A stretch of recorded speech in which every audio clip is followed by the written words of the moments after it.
There's a device that I've been using called a Whoop. Have there been any independent studies that show people taking like a Whoop and then doing it for a prolonged period of time, measuring their system and seeing if they measure up?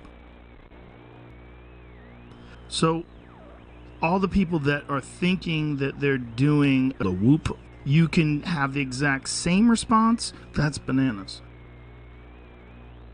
But what about the vitamins that you're getting from the Whoop? I mean, there are essential nutrients and phytonutrients that you get from the Whoop. What about those?